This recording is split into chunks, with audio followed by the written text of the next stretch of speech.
Doctor Who Season 1, Episodes 27 to 30, titled The Aztecs. And this is, for this episode, I enjoyed it, I liked it, but there's a level of pettiness going on here.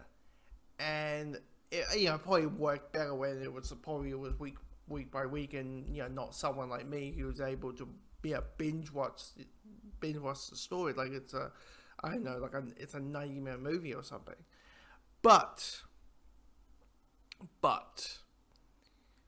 I'm watching this story, liking it, liking the 4 episodes, but I was at the same time feeling like, this is a little bit repetitive, isn't it? Like, the nature of the story, I was like, does it need to be 4 episodes? I mean, it could easily be 3, where false god, Barbara is mistaken as a god, then you got the guy trying to prove that she isn't, and then the Doctor enters into the temple, they get the TARDIS, and you have the finale and the fight from, like, the final episode of episode 4, part 4.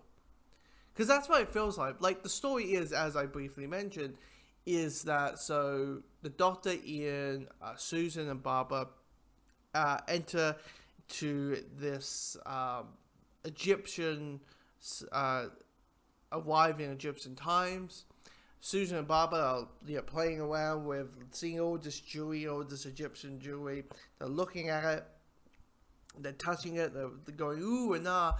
And Barbara, for shits and giggles, starts to wear it for a bit. But she bumps into Egyptian people, and they think she is a reincarnation, a regeneration, you may say, of a Egyptian god.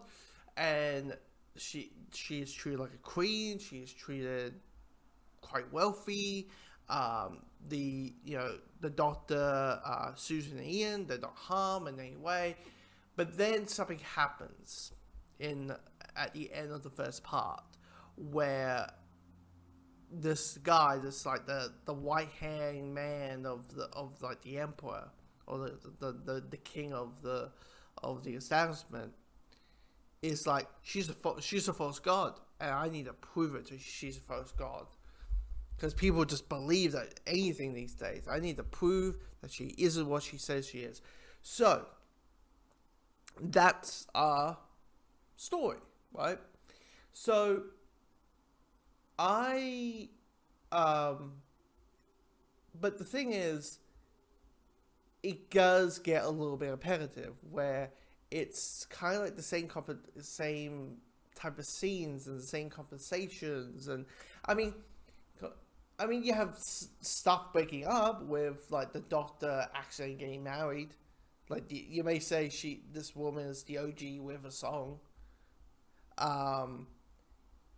You have him trying to get into a temple because that's where the TARDIS is, and it's like the moment they're able to get to the temple, they can go back into the TARDIS and get out of this time period before it gets any more nasty, knowing the situation they're in. Susan, Susan in this is not as, like, a wet blanket as she normally is in previous stories. She is showing her intelligence. She is showing that you remember, like, oh yeah, Ian and Barbara was like, we need to go to her house, aka junkyard, to understand why is she so intelligent. Like, why is she so intelligent in, that's more beyond than any human ever been made, or being around. So, you remind that Susan is this intelligent person versus this, like, screaming teenager that you just want to go, like, you know what? After she leaves and after the Doctor gave that kind of, like, one day I shall come back speech, guess what? The show forgets that the Doctor has a granddaughter, and probably the character probably forgot that he has a granddaughter because you have this whining person all the time. Remember when your granddaughter was meant to be super smart, and then she started kind of like screaming and yelling and screaming all the time? So anyway, anyway. But it's quite brutal. I mean, surprisingly for a show from 1963, and knowing it is surprisingly from a show that came out that was originally made for children, that is violent, it is bloody. We're talking about sacrifices. We're talking about people getting bludgeoned, or getting murdered, or people falling off rooftops. It's pretty like intense of like what gets done and what gets, what happens in the story. But yeah, I mean, I like it. Didn't love it. But it was also a surprise because when we think of Doctor Who, we think of the alien monster. We think of like an alien monster, right? This is just the Magic School Bus, pretty much. It's characters arrive in a certain time and they bump these certain people. So that was surprising as well, because like we had the Daleks, but then we had the keys of you had the previous story that had like brains in jars and that type of thing.